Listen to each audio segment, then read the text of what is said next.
Bonjour, petit rappel des faits pour introduire cette vidéo. Je pensais pas que ce serait mauvais à ce point-là. Voilà, si vous êtes encore parmi nous à ce stade de l'acharnement thérapeutique, c'est sans doute que vous êtes atteint de la même maladie que moi ou que vous avez un petit penchant pour le sadomasochisme. On avait quand même enregistré un net progrès comparé aux désastres qu'ont été l'achat de cette saucisse avariée et la tentative de remise en état de son moteur. On peut d'ailleurs ajouter au registre des semi-échecs les premiers tours de roue qui ont suivi le remplacement du moteur. Et là justement, je suis en train de corriger l'une des raisons qui faisait que c'était particulièrement désastreux. L'amortisseur avant droit aux abonnés absents que j'avais prélevé sur la donneuse en pensant que ces 94 000 km seraient gage d'efficacité. Non. Allez, reste en haut.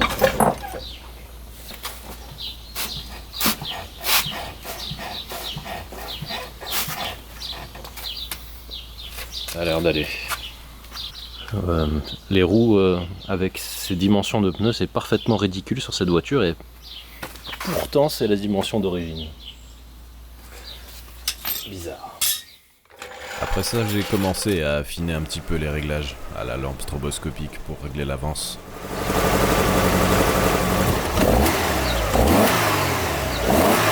Puis avec des dépressiomètres pour tenter d'équilibrer l'ouverture de chaque corps. Voilà, cette première phase de réglage devrait déjà permettre d'avoir un moteur plus convaincant. Je viens de remplacer le deuxième amortisseur, donc elle a récupéré ces deux amortisseurs d'origine avec les moyeux de l'autre bagnole pour pouvoir mettre les cardans de l'autre bagnole. C'était long, inutile en grande partie, puisque je pensais que les amortisseurs de l'autre étaient meilleurs que ceux-là, mais non. Mais vu le comportement un peu convaincant de la voiture, je me suis dit que j'allais faire un pas approximatif, et là je me suis rendu compte qu'il y avait une petite fantaisie sur ces voitures, c'est qu'on ne peut pas régler les biellettes, la longueur des biellettes.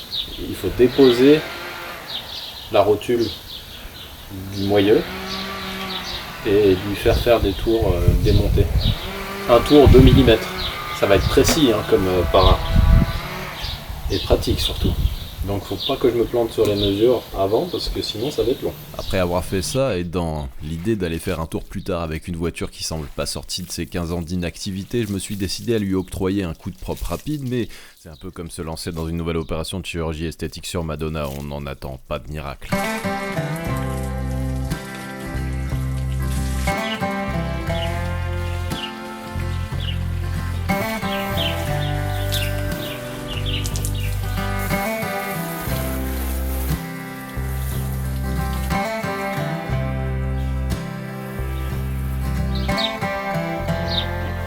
Finalement, sans parler de miracle, la différence est quand même nettement visible. Enfin, du moins, avant que ça sèche. Il y a quand même des pièces neuves de valeur dans cette voiture, comme ces essuie-glaces à 1,99 €.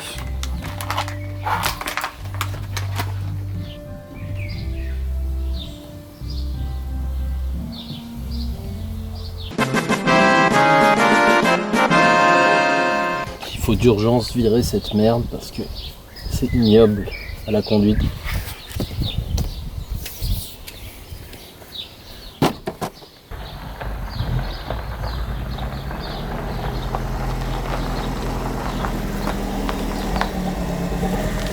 En voilà donc la 33 propre et sèche, prête à subir une première journée de rafraîchissement qui va être introduite par un type vu par vous dans un état d'ébriété avancé.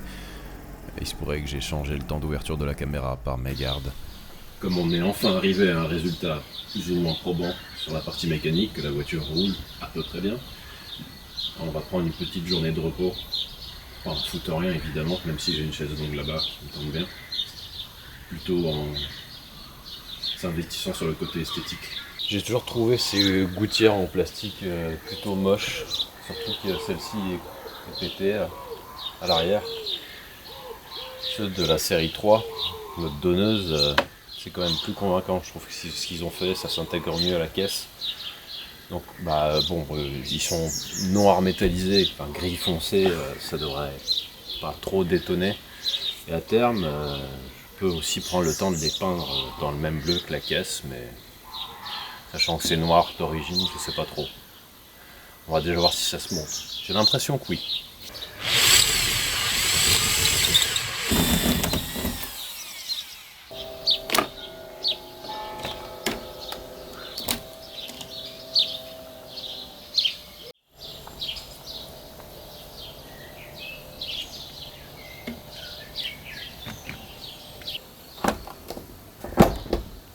Ça se monte, hein, mais faut-il le faire? On peut essayer, on verra bien. Ouais, je dis pourquoi pas. Ça fonctionne, je trouve. Je sais pas, vous préférez quoi? Le côté original pété ou le côté moins original mais en meilleur état? Je précise que ça interfère pas avec l'ouverture des portes, hein. Ça s'est bien passé.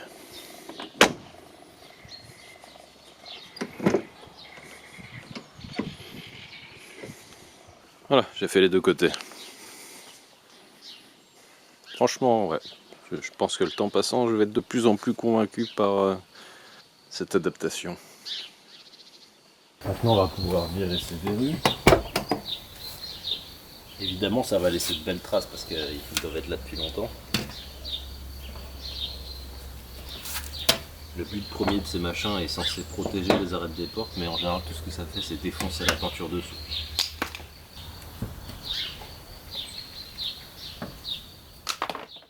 Ouais, je racontais pas de conneries, hein. Ça a laissé effectivement de magnifiques traces. Et puis là, j'ai été pris d'un regain de motivation pour m'attaquer à des trucs chiants.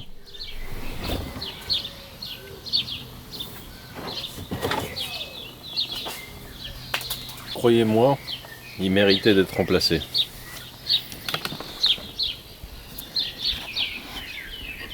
On est d'accord?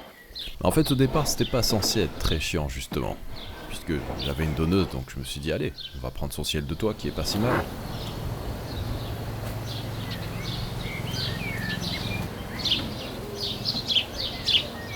Eh ben, malheureusement, c'était presque concluant, mais bon, ça pourrait être recoupé, c'est pas grave. Mais le souci, c'est que les poignées de maintien sont avec un empattement différent, et donc les trous tombent pas aux mêmes endroits. Et si je fais un trou supplémentaire, je me retrouverai avec un trou au milieu, c'est peu esthétique. Et en plus, ce ciel de toit, il n'est pas fait pour être placé sous des joints, comme c'est le cas du montage d'origine. Donc je vais faire autrement, ça va me prendre un peu plus de temps, mais on va refaire un neuf avec le vieux qui était là, avant que je fasse cette tentative avortée dorénavant. On a vu plus marrant à faire, j'ai l'impression que c'est pas tout à fait le traitement conventionnel. C'est pas du tissu qui a été collé sur du carton, c'est carrément, je sais pas, de la laine qui a été, enfin une besace de laine qui a été pulvérisée directement dessus. Ça a mal vieilli. Voilà, degré d'amusement proche de zéro, mais c'est fait. C'était pas si long que ça à virer tout ce merdier, et en tapant dessus, ça descend assez bien. Donc maintenant, il reste plus qu'à s'apercevoir que j'ai pas assez de colle pour commencer le travail, puis finalement pas réussir à finir. J'ai commandé ce tissu il y a un bout de temps, justement pour cette voiture, donc j'ai choisi un truc qui ressemblait un petit peu au traitement d'origine.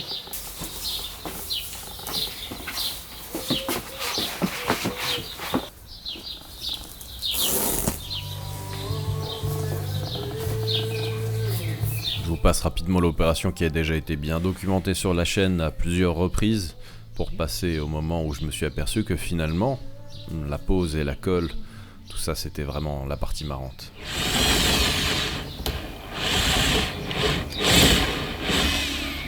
La partie encollage, c'était finalement la partie plaisante. Et la suite a été plus ou moins un enfer, mais voilà, c'est à peu près en place. J'ai eu un problème, comme vous pouvez le voir, une autre découverte. Ces ciels de toit, ils sont renforcés avec une plaque en acier, en plein milieu là, et ça c'est super épais en plus. Il y a, je sais pas, presque 1 centimètre de matière. Et ça pèse super lourd au milieu du ciel de toit. Et en fait, il plie au bout d'un moment.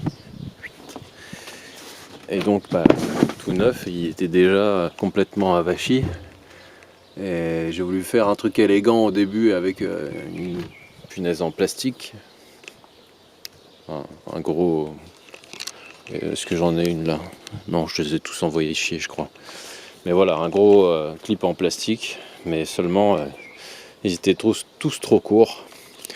Donc j'ai été obligé de tarauder et puis j'ai mis ça. Voilà. Et je vais vous dire, j'ai même pas honte parce que c'est juste pour pallier une merde dans la conception d'origine du truc. Juste rajouter une information qui vous permettra de comprendre pourquoi c'était si pénible à faire. C'est qu'en fait, j'ai dû percer, pas le pavillon justement. L'objectif c'était pas d'avoir un trou dans le toit, mais il y a une grosse tôle qui renforce le pavillon. Et cette traverse, si on vise mal ou qu'on va trop loin, oui, on perce le toit ou on fait une belle bosse dedans. Et ça a vraiment pas été simple du tout de tout correctement aligner. Le ciel de toit qui fait 1,5 cm ou 2 cm d'épais avec le carton plus la tôle, plus la traverse qui est en 2 épaisseurs en plus. Ouais, c'était joyeux, hein. Donc voilà, je suis bien content de ne pas avoir un nouveau trou de balle sur mon toit.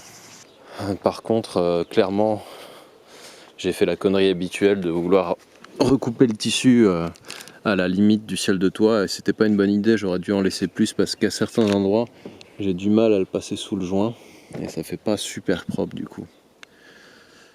Mais bon, allez, on va dire que c'est quand même une amélioration par rapport à avant. Il faudra que je remette un coup de propre si j'avais les mains pas tout à fait nickel. Oh, je pense qu'on a bien mérité de pouvoir virer toutes les housses à la con de cette bagnole. Et les poignées de maintien, je vais les mettre de côté pour l'instant. J'ai pas le courage de les réinstaller aujourd'hui. On va voir ce qui se cache sous ces housses. Je crois que c'est propre. Mais on va vérifier ça tout de suite. Je vais aussi en profiter pour virer. Ça c'est une poubelle direct.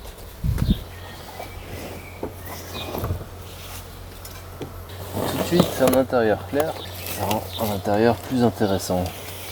Alors je sais pas pourquoi, il y a des appuis-têtes, en plus on dirait des trucs de 605.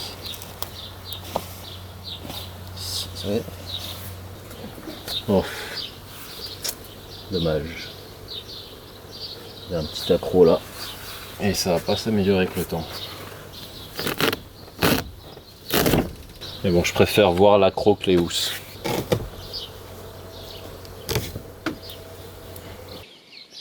C'est déjà plus présentable, je trouve. Maintenant, ça a besoin d'un bon coup de propre quand même, parce que les housses ont laissé des traces. L'utilité de ces choses étant de rendre simplement l'intérieur plus laid pour la personne qui achète la voiture neuve, histoire que la personne qui l'achète moins cher puisse mieux en profiter lorsqu'il vire ses housses à la con. Dommage quand même pour ce siège. Mais c'est ce qu'on appelle une voiture dans son jus. Et pour fêter la pose du ciel de toit, j'ai remplacé l'horloge par celle de la donneuse qui, elle, n'est pas complètement explosée. Après ça, je vais refaire quelques images pour vous montrer l'état de départ après enlèvement des housses, et puis j'ai sorti l'attirail pour un rapide coup de propre, sans trop en faire, parce que de toute façon on va jamais obtenir de miracle de la part de cet intérieur.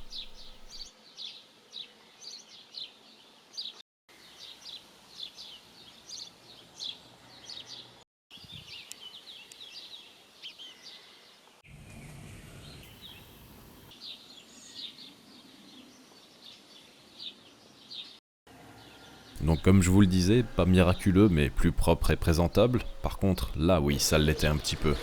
Le brillant direct, c'est toujours sympathique à lustrer. Il était juste temps que je finisse.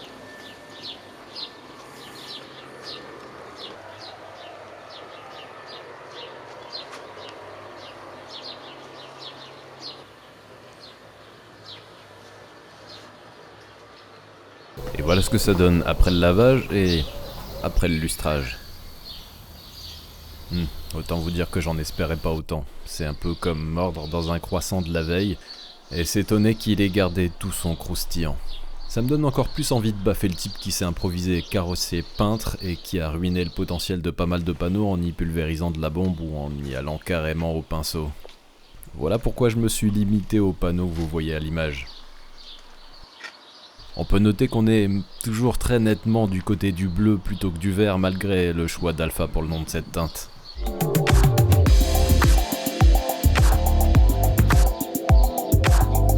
Alors elle fait toujours pitié évidemment, c'est une Alpha 33, mais quand même nettement moins avec ce brillant.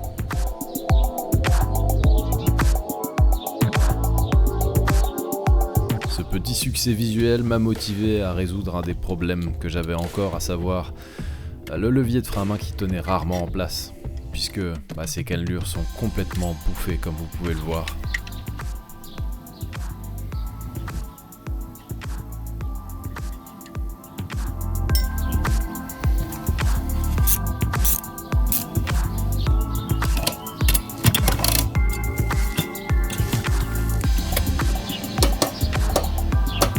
Puis, je suis allé faire un tour pour essayer de peaufiner encore un peu les réglages, histoire de la faire tourner véritablement sur 4 cylindres. J'ai trouvé l'endroit idéal pour éviter un conflit de voisinage. Ici, a priori, je ne ferai chier personne. J'ai amené de l'outillage pour faire comme si j'étais quelqu'un qui savait ce qu'il faisait. La lampe stroboscopie. 4 dépressiomètres, un pour chaque corps. Des tournevis, des clés, et avec ça, on pourrait presque croire que je suis mécano. Voilà, j'attends qu'elle refroidisse un peu pour repartir sur mes réglages. Ça avait l'air encourageant. Je vais peut-être enfin arriver à quelque chose avec cette bagnole. Bon, on va s'arrêter là pour cette petite séance de mise au point. Elle tourne au ralenti sur 4 cylindres maintenant, c'est déjà un progrès. Il y a juste à la transition entre ralenti et gaz, où à un moment donné, elle peut tourner sur 3 pattes. Quand on maintient un tout petit peu de gaz, c'est ce qui se passe. Mais là, c'est la paire de carbu que j'ai parfaite. Donc, si ça se peut, dans le lot de tous les joints qu'il y a dedans, il y a un toric qui est poreux ou un truc comme ça. Ça me fait un peu chier de changer les kits de chacun, parce que ça veut dire que tous les réglages, je vais devoir les refaire. Parce que les joints, quand on les change, évidemment, ils prennent plus de place, ils sont moins écrasés, et forcément, les vis, on ne peut pas les remettre comme précédemment. Mais bon, si c'est ce qui permet d'avoir une caisse et un moteur qui tournent nickel, pourquoi pas. Et là, je vais vous montrer, elle démarre bien maintenant. J'ai refait un calage de l'allumage nickel. Les dépressions de chaque banc sont à peu près équilibrées, donc c'est pas mal.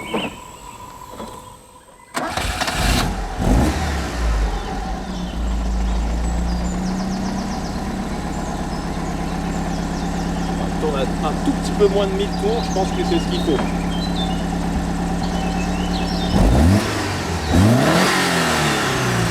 Ok, bellissima, va bene.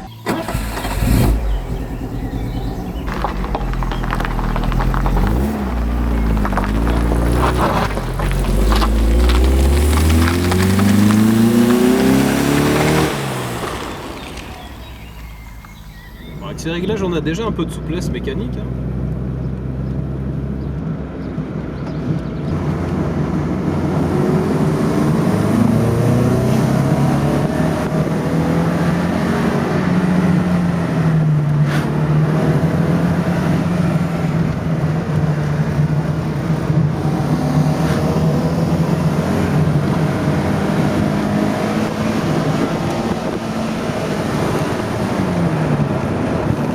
Voyons voir comment ça démarre après avoir fait un petit tour et coupé.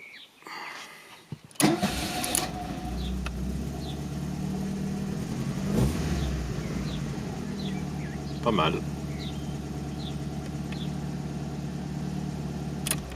Après une séance de réflexion encouragée par une météo pluvieuse portant sur l'aspect performance d'une vieille Alfa Romeo, je décide de tenter la méthode d'allègement. Je veux dire pas celle qui touche naturellement une Alfa, à savoir la rouille, mais plutôt virer cet attelage disgracieux.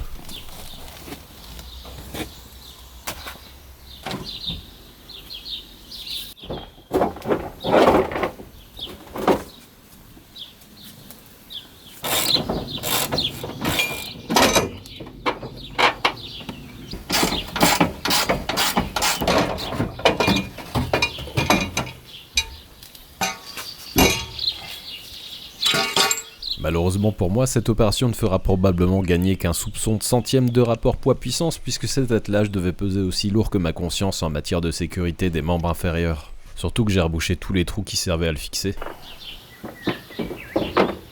Comme je suis extrêmement fier du coup de polish que j'ai donné à l'avant de la voiture, j'ai trouvé un plan de caméra qui devrait le mettre en valeur. Les premiers tours de roue de la bagnole n'étaient pas convaincants au niveau comportement et notamment au niveau du freinage, et puis ça s'est finalement arrangé en re-rodant les disques, puisqu'en fait mes plaquettes actuelles viennent de la donneuse, mais j'ai gardé mes disques qui étaient quasiment neufs. Malgré tout, en y regardant de près, au niveau du mètre-cylindre, enfin la liaison entre le mètre-cylindre et le cerveau-frein, il y a des traces dégueulasses. Et justement, sur l'autre bagnole, j'ai démonté assez rapidement cette pièce avec le mètre-cylindre direct. Et du coup, je me suis dit que ce serait le moment de remplacer tout ça avant de passer un contrôle technique.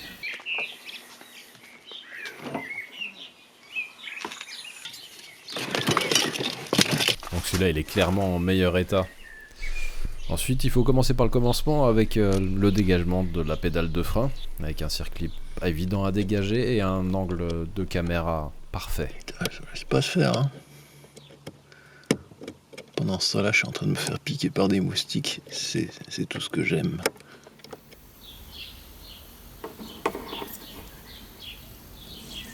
En fait, c'est pas un bocal de liquide de frein, c'est une cafetière.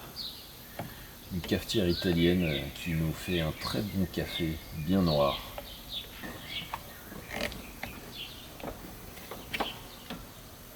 Je suis sûr que l'angle de caméra que j'ai choisi avec beaucoup de soin est absolument parfait. Oh, il peut pas être mauvais à chaque fois. Sur la 8, faire ce genre de truc mettrait 4 jours et demi et je serais beaucoup plus amoché à la fin.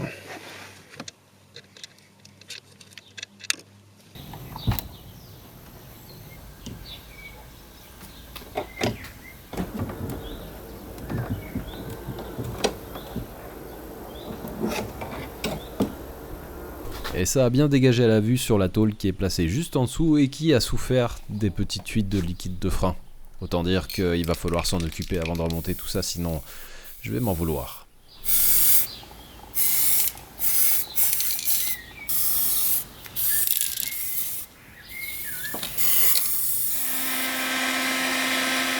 J'ai pas pris d'image à ce moment-là avant de remonter, mais je vous montrerai après à quoi ça ressemble.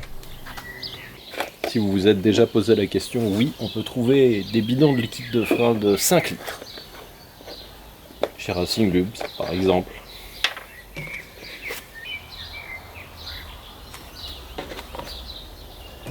Ça va, je m'en sors bien, je trouve. Méthode de purge habituelle avec le compresseur.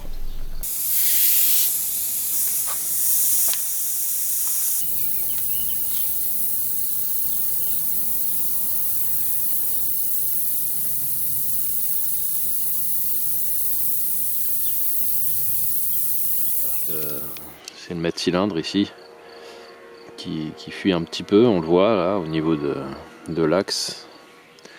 Ça passe en extérieur, ça coulait le long du mastervac et ensuite ça allait goûter sur la carrosserie et forcément le liquide de frein et l'acier ça va pas très bien ensemble. Donc ça verrouillait, tiens un tournevis. Et j'ai gratté tout ça, traité, couche de noir pour le support ici, bleu du restant de bombe à la con qu'il y avait. Bon, c'est du 1K donc ça tient pas super bien et du coup j'ai verni par-dessus pour essayer de sceller ça à peu près comme il faut. Ces vernis là, quand ça prend pas le soleil, c'est assez résistant finalement. Et à cet endroit, il n'y a pas vraiment de raison que les UV fassent du dégât. C'est pas super beau, mais j'ai l'esprit quand même plus tranquille comme ça. Par contre, j'étais pas super tranquille concernant les phares. Ils bâillaient à moitié et je pense qu'avec un gros freinage, j'aurais pu les démonter. Mais j'ai choisi l'autre stratégie évitant de s'adonner aux joies du puzzle. Et j'ai recollé la glace de clignot, recollé la glace du phare et bien nettoyé tout ça. J'ai changé la visserie. Et on va remonter celui-là et démonter l'autre pour faire la même chose. Mais cette fois-ci, j'ai pris des images absolument extraordinaires qui vont vous captiver.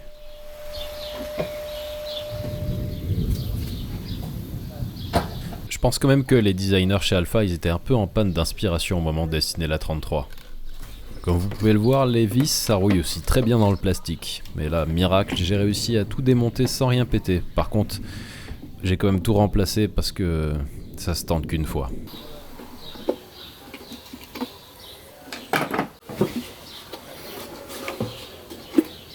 Vous voyez, je déconne pas au sujet du freinage, ça aurait pu suffire.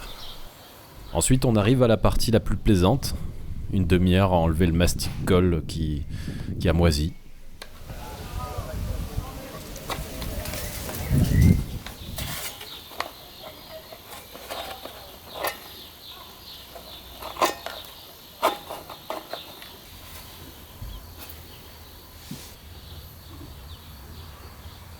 J'étais au comble du ravissement d'avoir réussi à virer tout le mastic sans m'être planté le tournevis dans la main. Et au dernier coup, comme vous pouvez le voir, j'y suis arrivé. Et voilà des phares complets, recollés, propres et toujours aussi quelconques en termes de design. Mais voilà, ça fait partie du charme de la voiture, on va dire.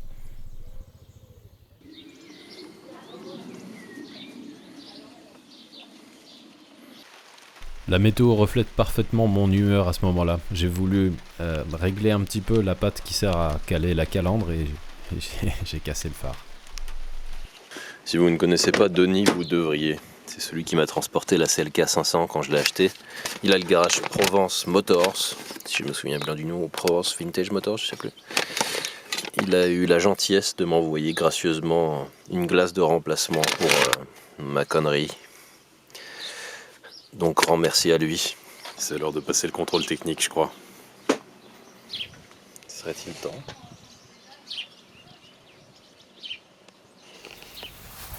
La question, c'est pas de savoir si oui ou non elle a eu son contrôle technique, bien évidemment qu'elle l'a pas eu. C'est une Alpha et elle est restée, 10 ans sans rouler, et elle était déjà pas très bien entretenue. Donc, la vraie question, c'est combien de pages ? Là, on s'en sort plutôt bien finalement, on est resté sur une page, et pas recto verso. C'est presque tout rempli par contre.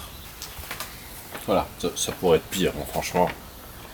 Y a un peu de travail sur 2-3 machins qui m'arrangent bien pour le coup. Par exemple, j'avais un bruit de roulement à l'arrière et je savais pas trop de quel côté c'était.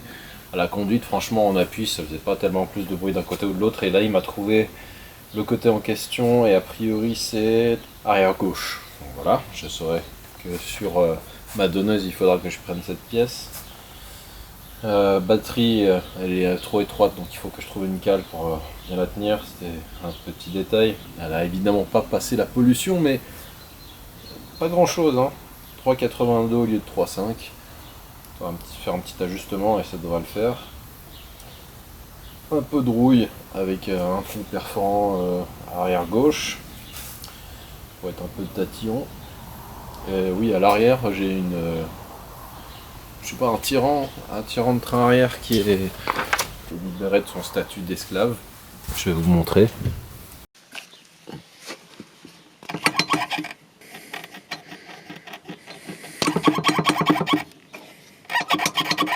Et ça s'entend pas mal quand on conduit quand même, mais j'avais pas capté que ça venait de là. Pour moi, c'était à l'avant. Et à l'avant, non, il n'y a pas de problème finalement. Et ce qui est remarquable, c'est que mes amortisseurs, que j'avais remplacés en premier lieu par l'autre qui était HS et que j'ai remis en état avec ceux qu'elle avait déjà précédemment, 0% de dissymétrie, 2% à l'arrière, le freinage c'est un peu moins brillant, un peu plus de 15 à l'arrière et à l'avant, mais il faut dire que la caisse a besoin de rouler, simplement je pense que ça va s'améliorer au fur et à mesure des freinages. Et pour le reste c'est pas dégueulasse, même le ripage est pas affreux, 6 mètres au kilomètre pour un truc que j'ai fait à l'œil presque avec 1 mètre de maçon. Et il reste plus qu'à corriger ces trucs, plus un petit souci électrique sur l'éclairage et en règle générale, tout ce qui est lié au commodo de gauche. même les clignotants commencent à être un petit peu capricieux de temps en temps.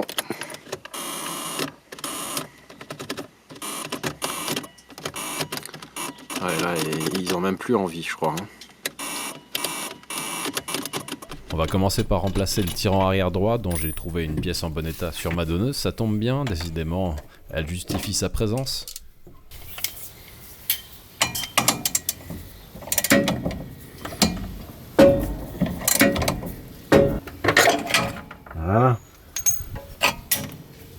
Oui, il est mort.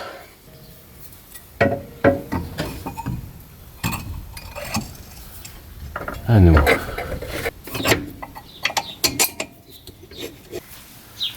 Alors vous allez très probablement trouver que c'est du foutage de gueule de ma part de parler de protection.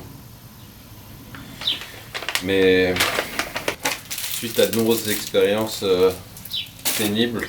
Au hasard comme ça, par exemple la fois où je faisais du tir-clou sur la Maserati et où je me suis pris un éclat dans l'œil après qu'il ait rebondi sur un des verres de mes lunettes.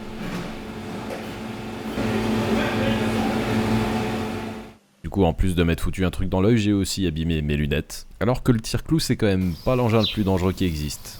Donc un grand merci à Adrien de Vision Protect, qui a bien compris que j'en avais rien à cirer de mes pieds, mais beaucoup plus de mes yeux. Donc là, vous avez les deux modèles qu'ils proposent actuellement, il va y en avoir bientôt un troisième. Je vous mets le lien en description, vous verrez que les prix sont pas astronomiques pour de l'optique. Vous avez déjà reçu un truc dans l'œil ou cru que vous avez reçu un truc dans l'œil? Et moi, oui, et c'est vraiment chiant. Alors, en pleine nuit, des fois, on se dit putain, ça y est, je vais devoir aller chez Ophtalmo me faire enlever un morceau de métal. Et maintenant que j'ai ça, je vais pouvoir passer sous la 33 et joyeusement disquer la pièce qui me casse les couilles.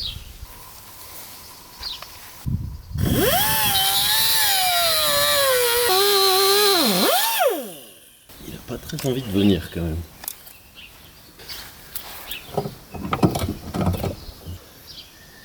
La rouille dans l'oreille, c'est assez agréable, j'aime bien. Je laisse traîner ça par terre pour mes pieds plus tard. Ça me fera une leçon. Allez.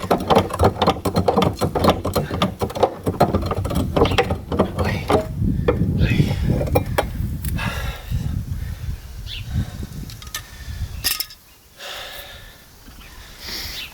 Bon, bah, voilà, il y a un morceau de la bagnole qui est venu avec, mais le principal c'est que ce soit venu. Donc ça c'est le tirant arrière gauche, puisque j'ai vu que celui de ma 33 était pas génial non plus de ce côté.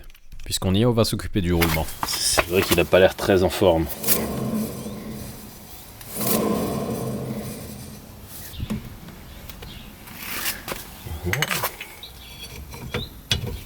Allez, sors mon petit. Voilà, bien. On va simplement prendre le tambour de l'autre, hein. Je pense que c'est plus simple que d'essayer de changer le roulement, de l'interchanger ou d'en mettre un neuf. C'est par ailleurs plutôt en bon état là-dedans.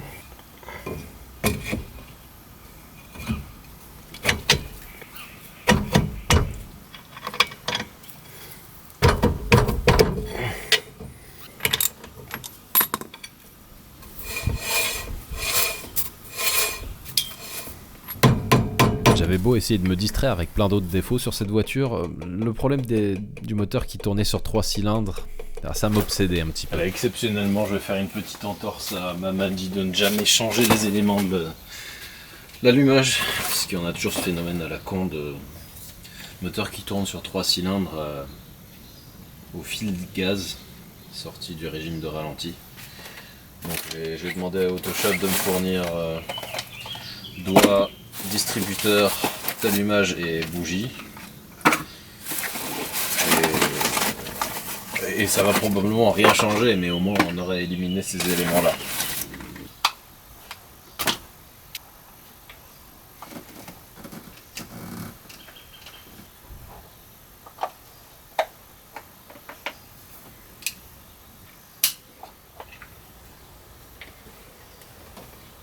Et j'ai profité d'avoir fait un peu de vernis pour une autre bagnole que vous connaissez bien pour leur donner un coup de propre au couvercle de la boîte de filtre à air. Et après j'ai perdu le contrôle de mon planning. Bon, il est 23h30, donc je vais pas me mettre à gueuler, mais c'est complètement con. J'avais un problème de klaxon.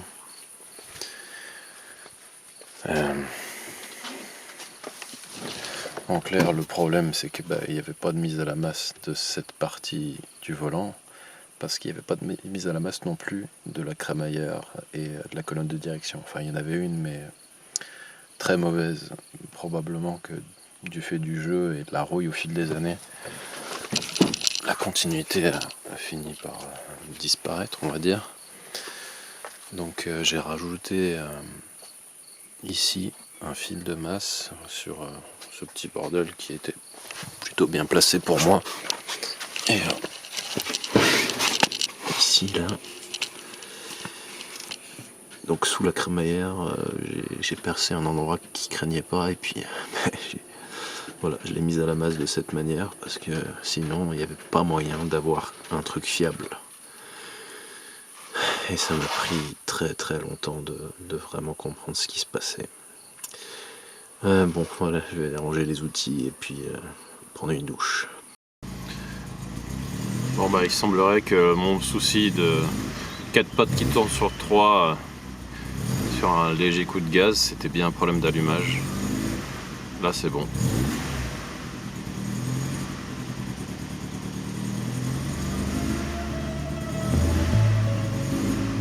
Pour fêter ça, j'ai été la prendre en photo dans un champ. Et c'est sans doute le bon moment pour parler rapidement du modèle et de ce que vous pourriez retenir à son sujet. Je vais être direct, la 33, c'est pas une très bonne bagnole au sens où on l'entend aujourd'hui. Elle est quasiment en tout point inférieure à l'Alfa Sud qui l'a précédée, et ça c'était typiquement l'Alfa des années 80, qui avait conçu des bagnoles tellement bonnes les 20 années précédentes qui se permettaient de se reposer sur leur laurier, sans doute aussi contraints par les caisses aussi vite que mes chaussures. Mais aujourd'hui on peut la regarder différemment et s'émerveiller sur sa simplicité qui ferait affront à la production actuelle. C'est un autre monde, celui de la voiture ancienne, entre guillemets, qui arrive à faire passer des défauts pour des qualités. On retient ce qu'elle a d'atypique, à savoir son moteur à plat qui donne le sourire avec si peu de chevaux, mais tellement de caractère. Allez, je vous sens pas encore mûr, donc je vais placer mon joker. On va se rappeler quelques souvenirs.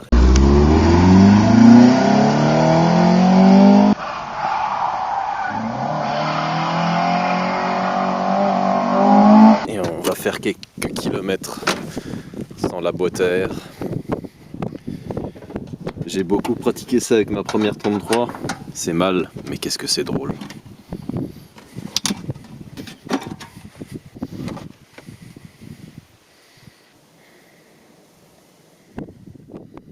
On pourrait se croire un peu en Toscane là.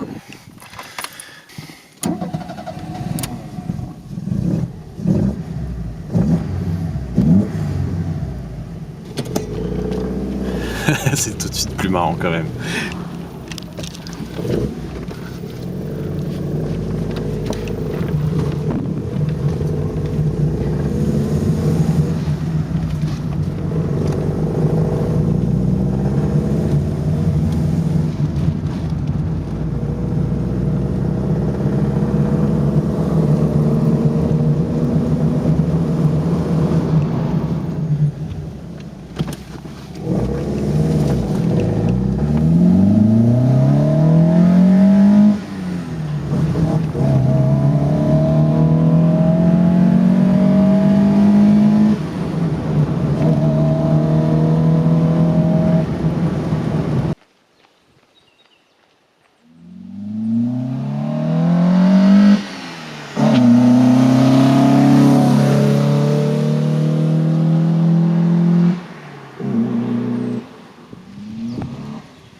C'est assez positif tout ça.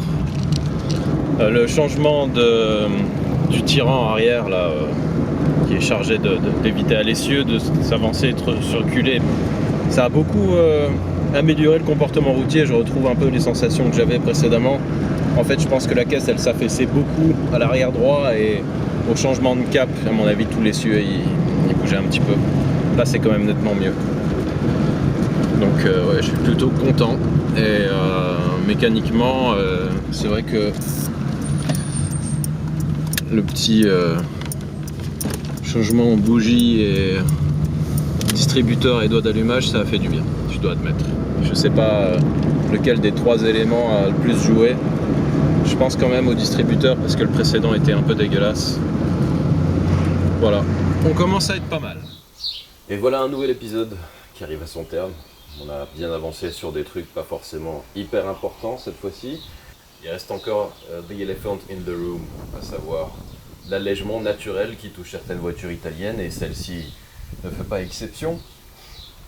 C'est bon pour les performances, un peu moins pour la qualité de mon sommeil, et pour d'autres trucs aussi, vous verrez. Donc là, on va devoir opérer de la chirurgie réparatrice, des greffes, et on va rentabiliser les lunettes de protection, encore une fois. Donc je vous dis à la prochaine, avec celle-ci probablement pour l'un des derniers épisodes. On verra si ça se termine bien ou mal. Ciao.